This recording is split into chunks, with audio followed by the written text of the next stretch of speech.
3 ದಿವಸಗಳಿಂದಲೇ ನೋಡ್ತಾ ಇದ್ದೀನಿ. ಯಾಕಂದ್ರೆ ನಾನು ಇಲ್ಲೇ ಓಡಾಡ್ತಾ ಇರ್ತಕ್ಕಂಥ ಸಂದರ್ಭದಲ್ಲಿ ಈ ಭಾಗದ ಯುವಕರು ಈ ಬಾರಿ ನಾವು ಸೇವಾಲಾಲ್ ಜಯಂತಿ ಉತ್ಸವವನ್ನು ಬಹಳ ವಿಜೃಂಭಣೆಯಿಂದ ಆಚರಿಸಬೇಕು, ಅದನ್ನ ಹುಳಿಯಾರ್ನಲ್ಲಿ ಆಚರಿಸಬೇಕು ತಾಲೂಕು ಮಟ್ಟದಲ್ಲಿ ಅಂತ ಹೇಳಿ ಬಹಳ ಉತ್ಸಾಹದಿಂದ ಇಲ್ಲಿ ಓಡಾಡ್ಕೊಂಡು ಒಂದು ಕಾರ್ಯವನ್ನು ಯಶಸ್ವಿಗೊಳಿಸಲಿಕ್ಕೆ ಶ್ರಮಿಸಿದ್ದಾರೆ. ಇವತ್ತು ಕೂಡ ಬೆಳಿಗ್ಗೆಯಿಂದಲೇ ನಾನು 6 ಗಂಟೆಗೆ ನಮ್ಮ ಶಾಲೆ ಹತ್ರ ಹೋಗಿ ವಾಪಸ್ ಬರ್ಬೇಕಾದ್ರೆ ನೋಡಿದೆ ಆ ಒಂದು ಸೇವಾಲಾಲ್ ವೃತ್ತವನ್ನು ಮಾಡಿ ಅಲ್ಲಿ ಒಂದು ಭೋಗ್ ಕಾರ್ಯಕ್ರಮವನ್ನು ಕೂಡ ಬಹಳ ಯಶಸ್ವಿಯಾಗಿ ಮಾಡಿ ಅಲ್ಲಿಂದ ಭವ್ಯವಾದ ಮೆರವಣಿಗೆ ಮೂಲಕ ತಾವೆಲ್ಲ ಬಂದಿದ್ದೀವಿ. ಈ ಒಂದು ಒಗ್ಗಟ್ಟನ್ನು ನಾವು ಇನ್ನೂ ಹೆಚ್ಚಿನದಾಗಿ ಪ್ರದರ್ಶಿಸಬೇಕಾಗಿದೆ. ಇರ್ತಕ್ಕಂಥ 58ಕ್ಕೂ ಹೆಚ್ಚು ತಾಂಡಗಳು ಚಿಕ್ಕನಾಯಕನಹಳ್ಳಿ ತಾಲೂಕಿನಲ್ಲಿದೆ. ಆದ್ರೆ ಇಲ್ಲಿ ಇರ್ತಕ್ಕಂಥ ಜನಸಂಖ್ಯೆಯನ್ನು ನೋಡಿದ್ರೆ ತಾವು ಬಂದಿರತಕ್ಕಂಥದ್ದು ಬಹಳ ಕಡಿಮೆ. ನಾವು ಹೇಳ್ಕೋಬೇಕಾದ್ರೆ ವೇದಿಕೆ ಮೇಲೆ ಎಲ್ಲಾದ್ರೂ ಹೋಗಿ ಅಥವಾ ಇನ್ನೊಂದು ಕೇಳಬೇಕಾದ್ರೆ ಸವಲತ್ತುಗಳನ್ನ ನಾವು ಸಮಾಜದವ್ರು ಇಷ್ಟು ಜನ ಇದೀವಿ ಅಷ್ಟು ಜನ ಇದೀವಿ ಅಂತ ಹೊರಗಡೆ ಹೋಗಿ ಹೇಳ್ಕೊಳ್ತೀವಿ. ನಮ್ಮ ಸಮಾಜದ 25,000 ಓಟಿದೆ, 20,000 ಓಟಿದೆ. ಅದು ನೀವೆಲ್ಲಿ ತೋರಿಸ್ಬೇಕಲ್ಲ. ನಿಮ್ಮ ಸಮಾಜದ ಸಮಾರಂಭಗಳಲ್ಲಿ ಪೂಜ್ಯ ಶ್ರೀಗಳು ಬಂದಿದ್ದಾರೆ, ಹಿರಿಯರಿದ್ದಾರೆ. ಈ ಒಂದು ಕಾರ್ಯಕ್ರಮದಲ್ಲಿ ಹೆಚ್ಚಿನದಾಗಿ ನೀವು ಪಾಲ್ಗೊಂಡ್ರೆ ನಿಮ್ಮ ಸಮಾಜದ ಶಕ್ತಿಯನ್ನು ಹೊರಗಡೆ ಗೌರವಿಸ್ತಾರೆ. ಇಲ್ಲ ನಮ್ಮಲ್ಲೇ ಒಂದು ಭೇದ ಭಾವ ಇದೆ, ಅವ್ರ ಕಡೆ ನನಗಾಗಲ್ಲ ಅಂತ ಹೇಳ್ಕೊಂಡು ನೀವು ದೂರ ಆದ್ರೆ ನಿಮ್ಮಲ್ಲಿರ್ತಕ್ಕಂಥ ಒಡಗಿನ ಲಾಭವನ್ನು ತಗೊಳ್ಳೋದಕ್ಕೆ ಬೇರೆಯವರು ಮುಂದೆ ಇರ್ತಾರೆ. ದಯಮಾಡಿ ನಾನು ಹೇಳ್ತಕ್ಕಂಥದ್ದು ಮುಂಬರ್ತಕ್ಕಂಥ ದಿನಗಳಲ್ಲಿ ಸಮಾಜದಲ್ಲಿ ಒಗ್ಗಟ್ಟನ್ನು ತೋರಿಸಬೇಕಾದ್ರೆ ಸಮಾಜದ ಕಾರ್ಯಕ್ರಮಗಳಲ್ಲಿ ನಮ್ಮೆಲ್ಲ ಕೆಲಸ ಕಾರ್ಯಗಳನ್ನ ಅವರೇನು ಪ್ರತಿ ದಿವಸ ಬನ್ನಿ ಅಂತ ಹೇಳಲ್ಲ, ವರ್ಷದಲ್ಲಿ ಒಂದು ದಿವಸ ಈ ಒಂದು ಕಾರ್ಯಕ್ರಮವನ್ನು ಮಾಡ್ತಾರೆ.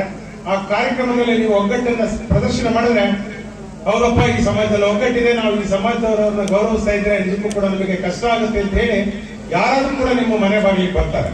ನೀವು ಈ ರೀತಿ ಒಳಗಿದ್ರೆ ಅವ್ರೊಂದ್ ಕಡೆ ಇವರೊಂದ್ ಕಡೆ ಕೂಡ ನಾನು ಅವ್ರು ನಿಂತ್ಕೊಂಡ್ರೆ ನಾವು ಇವ್ರು ನಿಂತ್ಕೊಂಡ್ರೆ ನಮ್ಗೆ ಕೆಲಸ ಆಗುತ್ತೆ ಅಂತ ಹೇಳಿ ನಿಮ್ಗೇನೋ ಸವಲತ್ತುಗಳು ಸಿಗೋದ್ರಲ್ಲಿ ಕಷ್ಟ ಆಗುತ್ತೆ. ದಯಮಾಡಿ ಆ ಒಂದು ಕಾರ್ಯವನ್ನು ಮುಂದಿನ ಬಾರಿಯಿಂದ ತಾವ್ಯಾರು ಮರುಕಳಿಸಬಾರ್ದು. ಇವತ್ತು ಒಂದು ಒಳ್ಳೆಯ ಕಾರ್ಯಕ್ರಮವನ್ನು ಮಾಡಿದಿರಿ.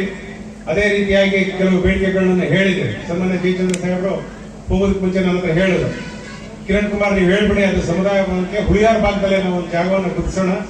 ರಘುನಾಥ್ ನಾಯ್ಕರವರು ಹೇಳಿದ್ರು 13 ಗುಂಟೆ ಜಾಗ ಶಾವಿಗೆಹಳ್ಳಿ ಹತ್ರ ಇದೆ ಅಂತ ಹೇಳಿ. ಅದಕ್ಕಿಂತ ಹುಳಿಯಾರ್ ಭಾಗದಲ್ಲಿ ಬಹಳ ಪ್ರಶಸ್ತವಾದ ಜಾಗ, ಇದೊಂದು ಸೆಂಟರ್ ಪ್ಲೇಸ್.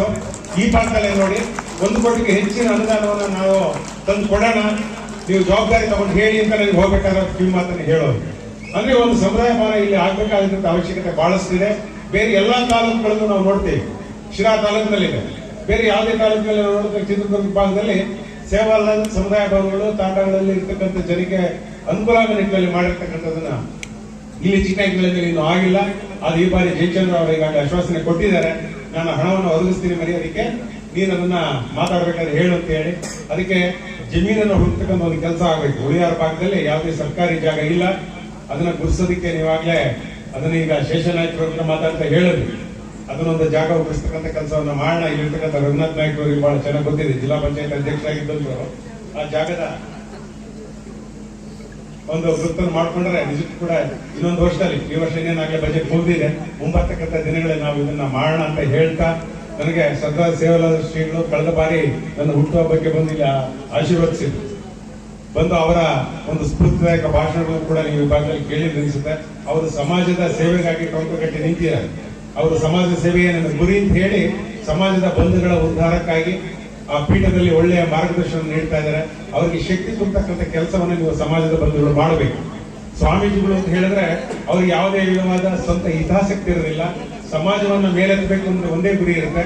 ಅವರಿಗೆ ಸಂಪನ್ಮೂಲದ ಕೊರತೆ ಇರುತ್ತೆ, ಅದನ್ನ ಕೊರತೆಯನ್ನು ತುಂಬಬೇಕಾದವರು ನಾವು ಯಾರು ಭಕ್ತಗಣ ಅಂತ ಏನ್ ಹೇಳ್ತೀರಿ, ನೀವು ಕೂಡ ಅಲ್ಲಿ ಮಠಕ್ಕೆ ಹೋಗ್ಬೇಕು, ಹೋಗಿ ಸ್ವಾಮೀಜಿಗಳಿಂದ ಆಶೀರ್ವಚನವನ್ನು ಪಡೆದು ಅವರಿಗೊಂದು ಕಾಣಿಕೆಯನ್ನು ಸಲ್ಲಿಸಿ ಬರಬೇಕು.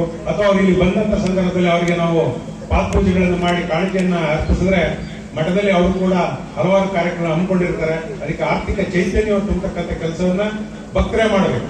ಆ ಕೆಲಸವನ್ನ ನೀವೆಲ್ಲರೂ ಕೂಡ ಮಾಡಬೇಕು ಅಂತ ಕೇಳ್ಕೊಳ್ತಾ ಈ ಒಂದು ಕಾರ್ಯಕ್ರಮದಲ್ಲಿ ಮಾತಾಡಲು ಅವಕಾಶ ಕೊಟ್ಟ ನಿಮ್ಮೆಲ್ಲರಿಗೂ ನನ್ನ ಮಾತು ತಿಳಿಸಿ ನಮಸ್ಕಾರ.